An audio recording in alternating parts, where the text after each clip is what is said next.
हिंगोलीच्या कळमनुरी तालुक्यातील सुकळी वळण गावातून एक धक्कादायक घटना उघडकीस आली आहे.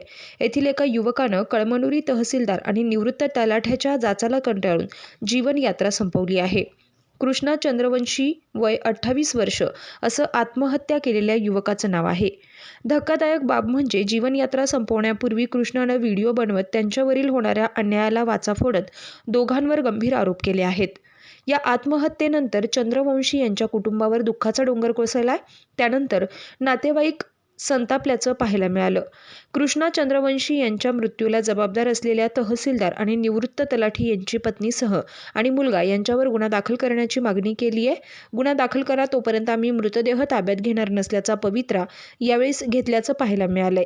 त्यानंतर तब्बल 7 तासांच्या चर्चेनंतर यावर तोडगा काढत आत्महत्येस प्रवृत्त केल्याच्या आरोपावरून सेवानिवृत्त तलाठ्यासह तिघांवर कळमनुरी पोलीस ठाण्यात रात्री उशिरा गुन्हा दाखल झालाय.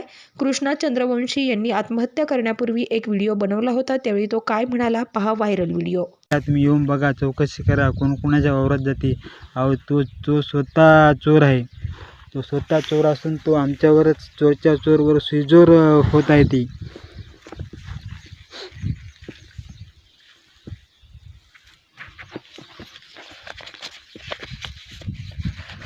गोरगरिबावर अन्याय करायचा म्हणून इतकाही अन्याय करायचा नसतो. अहो तहसीलदार सूर्यकांत कळमनुरी यांचे व शेषराव पवारांचे संबंध जवळीक असल्यामुळे कायदा सुव्यवस्था काही आहे की नाही या महाराष्ट्रामध्ये. गोरगरिबा एवढाही अन्याय करायचा येत नसतो.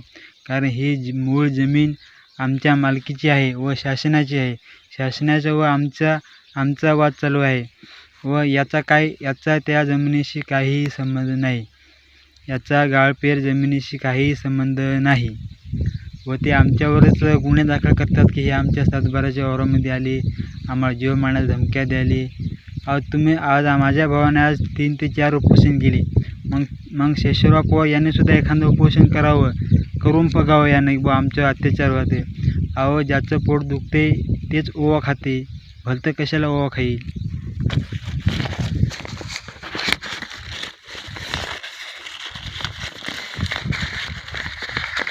माझ्या जर आत्महत्येत जर कोणी जबाबदार असेल तर हेच तहसीलदार सूर्यकांत नांदे, महेश शेषराव पवार, विमलबाई शेषराव पवार हेच माझ्या आत्महत्येत जबाबदार राहतील. अन्याय करायचा म्हणजे काय एवढाही अन्याय करायचा नसतो.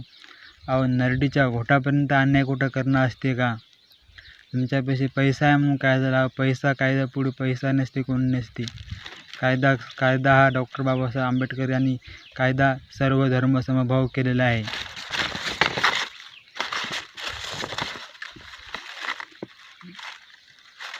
माझ्या आत्महत्येत जबाबदार जर कोणी असतील तर शेषराव पवार हा निवृत्त महसूल कर्मचारी असून शेषराव पवार व त्याची पत्नी विमलबाई हे दोघेही कळमनुरी तहसीलदार यांना सकाळ संध्याकाळचा जेवणाचा डबा बनवून देतात.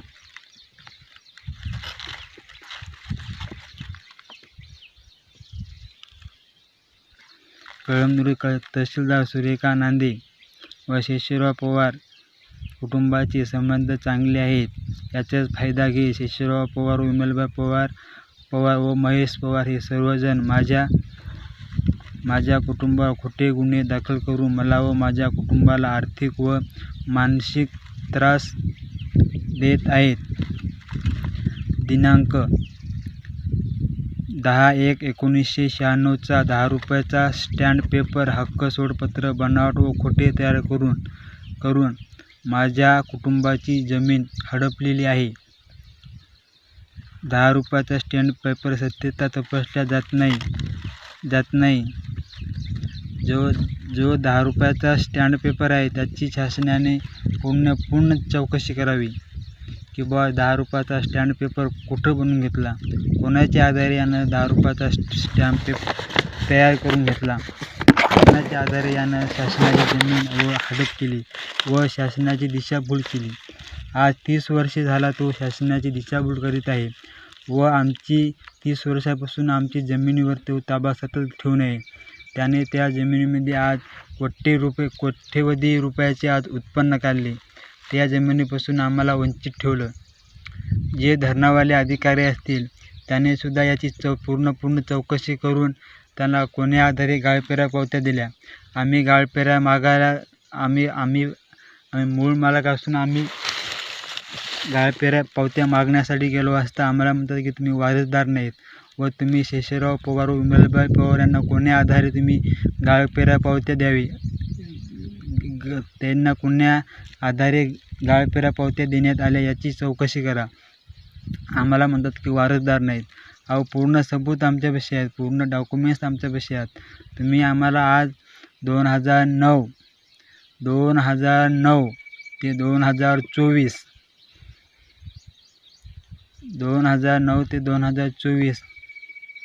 आज इतके दिवसापासून आम्हाला वंचित ठेवलं या जमिनीपासून व इतके वर्ष त्याने या जमिनीचा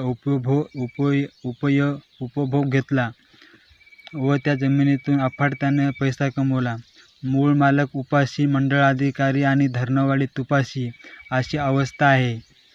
मूळ मालक उपाशी. अहो या धरणानं जर आम्हाला पूर्ण भूमिहीन केलं, मात्र हे जे धरणवाले अधिकारी व भ्रष्ट अधिकारी तहसीलदार सूर्यकांत नांदे यांनी आज आमच्या कुटुंबावर खूप अन्याय केला.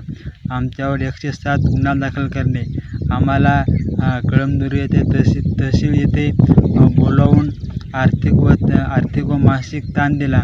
आम्हाला वेळोवेळी आमच्यावर खोटे गुन्हे दाखल करण्यात आले. वेळोवेळी आम्हाला सांगण्यात आलं की तुम्हाला कोर्टाची नोटीस आली, कोणती याची नोटीस आहे, त्याची नोटीस आहे. अहो कर नाही त्याला डर कशाला? शासनाने त्याची पूर्ण SIT नेमा, तुम्ही CID नेमा, कोणी काही नेमा, पूर्ण तुम्ही त्याची चौकशी करा. अहो यानं असे वसमत येथे असतानासुद्धा त्याने खूप असे प्रकरण केलेले आहेत. याची जमीन त्याच्या नावावर करायची, त्याची जमीन याच्या नावावर करायची. अहो याच्यावर सुद्धा असे खूप गुन्हे दाखल आहेत.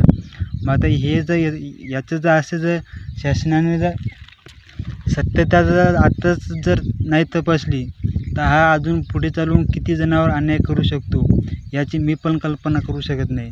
अहो मी तर आमचं कुटुंबावर यानं अन्याय केलेच आतापर्यंत. मात्र माझे चुलत भाऊ आहेत ज्ञानेश्वर पुंजाजी चंद्रवंशी, बापूराव पुंजाजी चंद्रवंशी, बाळू पुंजाजी चंद्रवंशी, संतोष पुंजाजी चंद्रवंशी यांचीसुद्धा जमिनीवर तो ताबा ठेवून आहे व याने त्या कुटुंबाला सुद्धा यानं पूर्ण भूमिहीन करून सोडलं आज.